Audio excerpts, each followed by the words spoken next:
안녕하세요. 이번 사연은 북한 돈을 들고 도망친 한 여자의 사연입니다.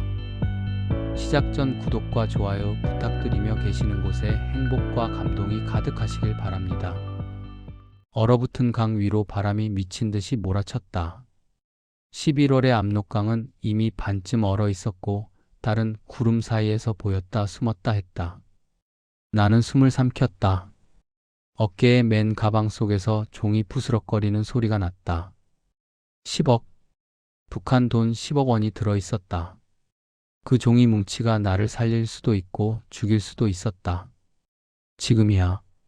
브로커가 속삭였다. 그의 목소리는 갈라져 있었다. 나 역시 떨리고 있었다. 그리고 두려웠다. 뛰세요. 그 한마디에 나는 강으로 뛰어들었다. 발밑 얼음이 삐걱대며 울었다. 다리가 푹 꺾이며 얼음이 깨질 듯 흔들렸다. 숨이 턱 막혔을 때 뒤에서 고함 소리가 들려왔다. 거기 서라. 멈추라. 보이부였다. 철제 스피커에서 울려 퍼지는 사이렌 소리. 그 소리와 함께 내 심장도 미친 듯이 쿵쾅거렸다. 안 들렸다. 아니, 들을 수 없었다. 멈추면 죽는다. 나는 가방줄을 꽉 움켜쥔 채 더 빠르게 달렸다. 얼음이 깨지는 소리가 쫙 하고 강 위에 울려 퍼졌다. 차라리 얼음이 깨져버렸으면 좋겠다는 생각이 들 정도였다. 깊은 물속으로 잠기면 그들의 총을 맞는 것보다는 덜 아플 테니까. 얼음 위에 단단히 발을 딛고 다시 달렸다. 강 중앙에 도달할 무렵 발밑 얼음이 진짜로 깨져버렸다. 쾅! 몸이 한순간에 차가운 강물 속으로 빨려 들어갔다. 강물은 칼날처럼 차가웠다. 숨이 멎었다. 나는 본능적으로 가방을 끌어안았다. 10억은 내 모든 것이었다. 내 인생의 탈출구였다. 브로커가 얼음 조각 위에 몸을 반쯤 걸친 나를 잡아당겼다. 놓지 마. 돈 놓으면 너도 죽어. 그 외침이 이상하게도 내 귀에 슬로우 모션처럼 들렸다. 내가 숨을 헐떡이며 얼음 위로 올라왔을 때 뒤에서 총성이 울렸다. 탕, 탕, 탕. 총알이 얼음을 튀기며 옆을 스쳤다. 나는 몸을 웅크렸고 브로커는 내 등을 떠밀었다. 살고 싶지? 그럼 뛰라고. 나는 뒤도 돌아보지 않았다. 총성이 다시 들려왔고 얼음을 쫓아 뛰던 보이부의 무전기 소리가 바람을 쓸었다. 그리고 나는 얼어붙은 강을 지나 중국 땅, 생전 처음 밟아보는 자유의 땅으로 넘어왔다. 그 순간 느낀 감정은 기쁨이 아니었다. 저 가방 정말 나를 살릴까? 아니면 죽일까? 사람들은 북한을 몰라서 이렇게 말한다. 어떻게 북한 돈 10억을 가지고 탈북을 하냐고. 아니, 왜 북한에 돈이 많아도 가난하냐고. 하지만 북한에 살아본 사람들은 다 안다. 돈은 있다. 다만 내 것이 될 수 없을 뿐. 나는 평양에서 멀지 않은 신의주 장마당에서 장사를 하며 살았다. 처음에는 쌀을 팔았다. 중국에서 밀가루, 설탕, 식용유가 들어오는 루트를 알게 되면서 장사판이 커졌다. 북한에서는 이런 사람을 돈주라고 부른다. 권력자는 아니지만 돈이 권력이 되는 사람들. 나는 아침마다 거울을 보며 스스로에게 말했다. 혜민아, 내가 벌어야 살아. 남편은 함경도 탄광에서 사고로 죽었다. 아이도 없었다. 남은 건 내 손과 발뿐이었다. 100명 중 100명이 나를 무시하던 시절, 장마당에서 처음 장사를 시작했을 때 양강도에서 내려온 젊은 애들이 내 자리를 뺏으려고 했다. 나는 끝까지 버텼다. 저 자리 내놔라. 먼저 와서 자리 잡았으면 좀 양보하라. 여자라고 무시하면 나는 훨씬 더 독하게 나갔다. 이 자리, 내가 돈을 벌어도 굶어 죽어도 여기서 벌 거야. 사람들이 수군거렸다. 쟤 돈맛을 본 여자야. 하지만 내가 물건을 팔기 시작하자 장마당에서 가장 잘 나가는 상인이 되었다. 중국과 연결된 브로커가 나에게 다가왔다. 해민 동무, 달러 장사 한번 해보지 않겠소? 그날부터 내 삶이 달라졌다. 달러를 사서 북한 돈으로 바꾸면 돈이 2배로 불어났다. 사람들은 나를 해민 사장이라고 불렀다. 그런데 문제는 돈이 커지자 권력이 움직인다는 것이다. 어느 날 저녁 장마당에서 물건을 정리하고 있었을 때였다. 검은색 제복 2명이 다가왔다. 그 옷은 누구든 보자마자 다리를 떨게 만드는 보이부 제복이었다. 정혜민 동무, 잠깐 따라오시오. 그 말을 듣는 순간 그동안 숨겨온 달러, 비밀 장부, 중국 전화, 모든 게 머릿속을 스쳐 지나갔다.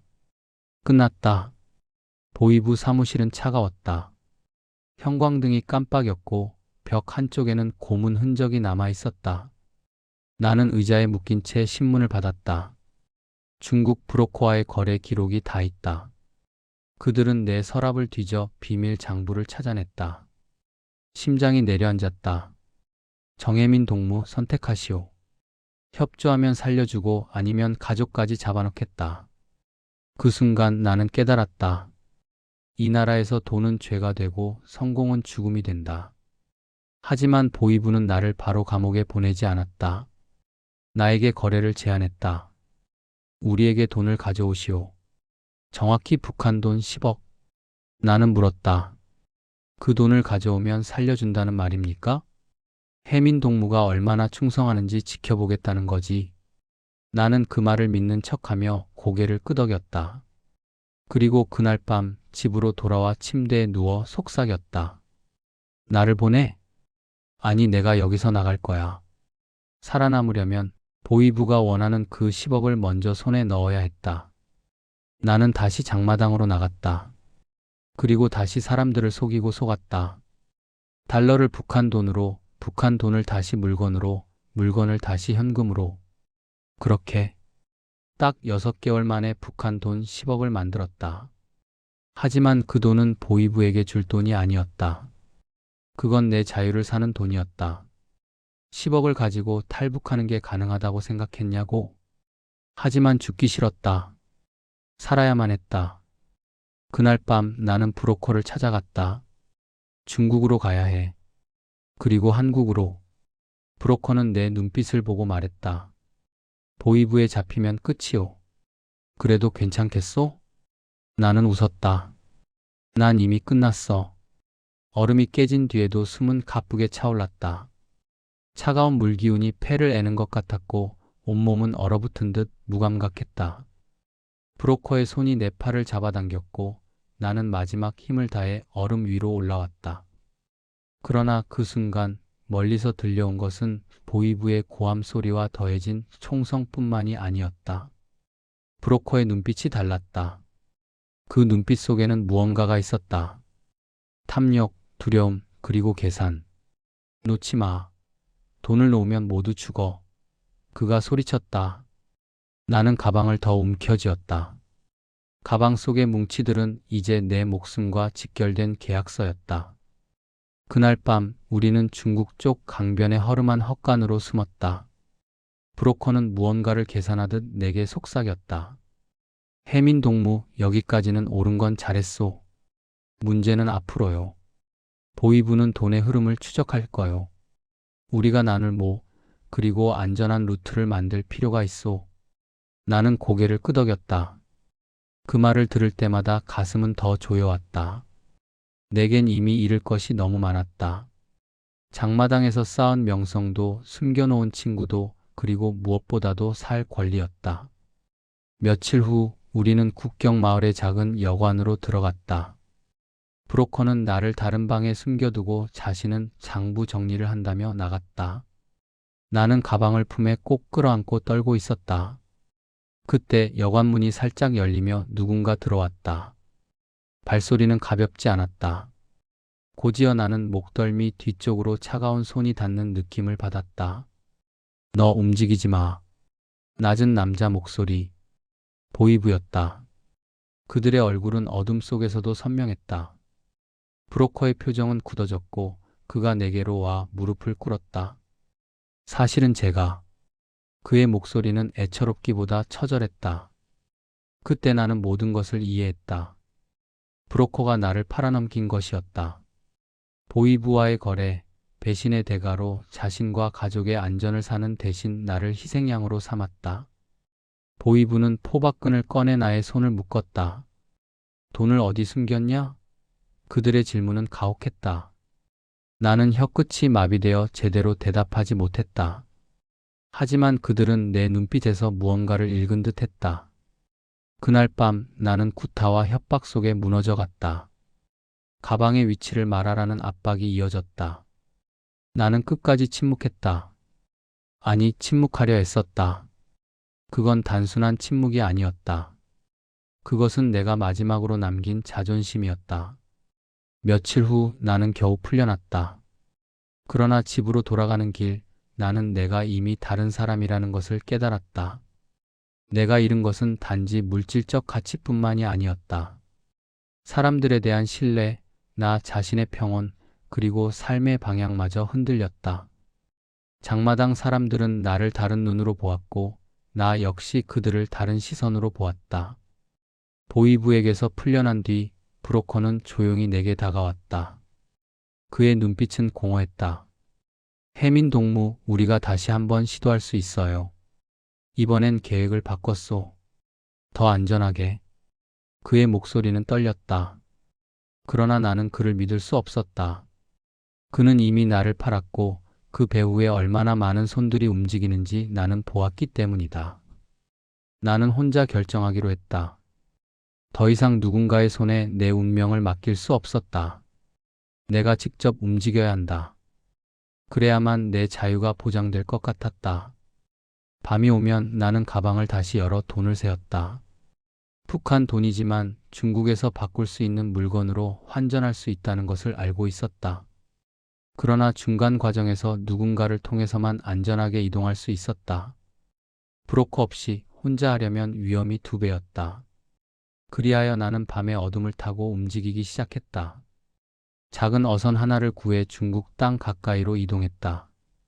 배 위에서 보는 압록강의 불빛은 언제나처럼 냉정했다. 나는 가방을 밤새 안고 앉아 있다가 마침내 작은 나룻배 하나를 빌려 탔다. 운전사는 진짜 신뢰할 수 있는 사람이었다. 그는 오랫동안 국경을 넘나들며 생계를 유지한 사람이었고 나의 눈빛을 보며 가격을 제안했다. 여기서 건너서 중국 땅 쪽으로 가면 우리는 산길을 통해 움직여야 할 거요. 보이부의 감시망이 강해. 조심해. 나는 고개를 숙이며 동의했다. 기나긴 밤의 항해, 숨막히는 침묵, 그리고 발끝으로 전해지는 떨림. 강을 건너는 그 순간 나는 온몸으로 자유를 느꼈다. 그러나 자유란 언제나 빛과 그림자가 함께였다. 중국 쪽 땅에 발을 디딘 뒤 나는 불쑥 마주한 현실에 숨이 막혔다. 브로커의 배신은 더 많은 것을 불러왔다. 이미 보이부는 돈 흐름을 역추적했고 중국 쪽에서도 나를 좇는 자들이 있었다.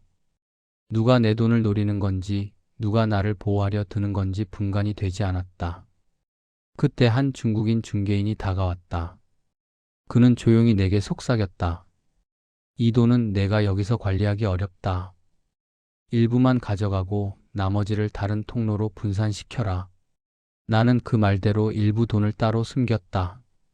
그건 배신에 대한 나의 복수도 아니면 준비된 보험이기도 했다.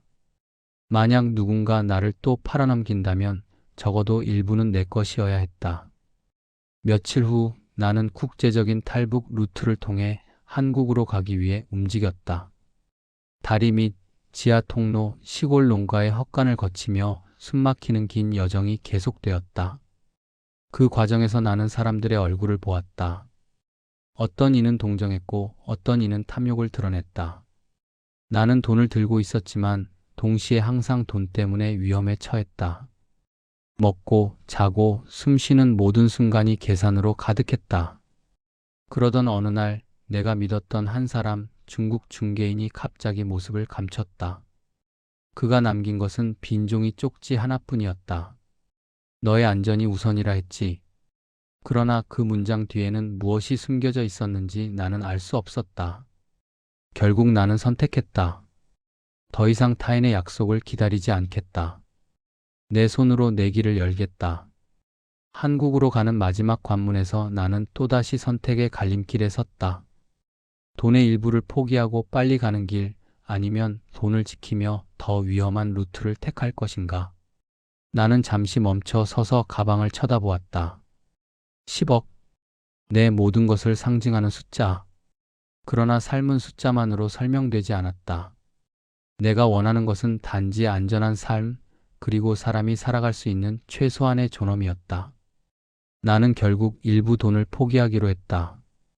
그 선택은 쉽지 않았지만 생명을 건 선택이었다. 돈을 남겨두고 갇히는 것보다 적게 가지고라도 살아남아 다시 시작하는 길을 택했다. 그 선택이 옳았는지는 알 수 없었다. 다만 그 순간의 공기와 내 숨이 쉬어지는 감각은 확실히 진짜였다. 마지막 관문을 넘을 때 나는 뒤를 돌아보지 않았다. 누군가는 내 뒤에서 욕을 했고 누군가는 동정을 표했다. 하지만 중요한 것은 내가 앞으로 걸어가야 할 길이었다. 그 길 위에는 두려움도 있었고 희망도 있었다. 무엇보다도 내가 직접 선택했다는 사실이 나를 이 길로 계속 나아가게 했다. 말레이시아를 거쳐 세 번째 안전가옥에 도착했을 때였다. 나는 마지막 루트를 기다리고 있었다. 한국행. 그곳에는 나 말고도 2명의 탈북자가 있었다. 55세 김춘희 아줌마, 그리고 13살 소년, 이름은 윤도. 소년은 계속 가방을 바라보았다. 그 가방 안에 뭐가 들었는지 알지도 못하면서, 이모, 저 가방에 진짜 돈 있어요? 나는 대답하지 않았다. 대신 그 아이 눈빛이 흔들려 보인다는 것만 느꼈다. 며칠 후 새벽에 갑자기 중개인이 들이닥쳤다. 보이부가 여기까지 왔어. 빨리 나가자. 모두가 뛰어나갔다. 그때 뒤에서 누군가 넘어지는 소리가 들렸다. 윤도였다. 쫓기는 소리, 개짖는 소리, 플래시 비추는 소리. 그리고 그 순간 나는 가방을 내려다봤다. 내가 지켜야 하는 건 돈인가? 아니면 사람인가? 나는 순간적으로 가방을 바닥에 던졌다. 돈은 버려도 돼. 애를 먼저 데려가. 중개인은 놀랐다. 미친 거 아니야? 그 돈이면 한국 가서도 돈은 다시 벌 수 있어. 하지만 이 아이는 다시 못 살아. 나는 윤도를 안아들고 도망쳤다. 뒤에서 가방이 터지는 소리, 돈이 흩날리는 소리. 북한에서 목숨 걸고 모은 10억이 새벽 어둠 속으로 사라졌다. 윤도의 작은 손이 내 옷깃을 잡았다. 왜 도와줘요? 나는 숨이 턱 막히면서도 대답했다. 누군가 나를 잡아줄 사람이 필요했거든. 그날 나는 깨달았다. 진짜 자유는 무엇을 갖는가가 아니라 누구와 함께 살아가는가였다. 말레이시아 이민국에 자수하는 순간 나는 거의 쓰러질 듯 긴장이 풀렸다. 조사관이 말했다. 한국으로 가고 싶습니까? 나는 고개를 끄덕였다. 그곳엔 돈도 명예도 없었지만 살아볼 수 있는 기회가 있었다.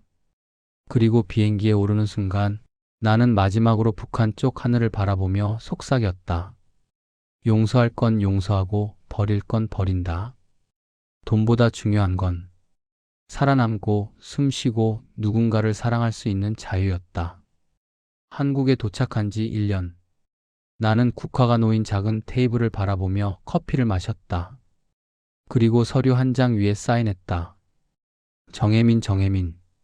한 글자 바꿨을 뿐인데 인생이 달라진 것 같았다. 탈북자 정착지원센터에서 추천한 회사에 취직했고 저녁에는 요양보호사 공부를 했다. 나는 이제 사람을 돌보는 일을 하고 싶었다. 어느 날 휴대폰이 울렸다.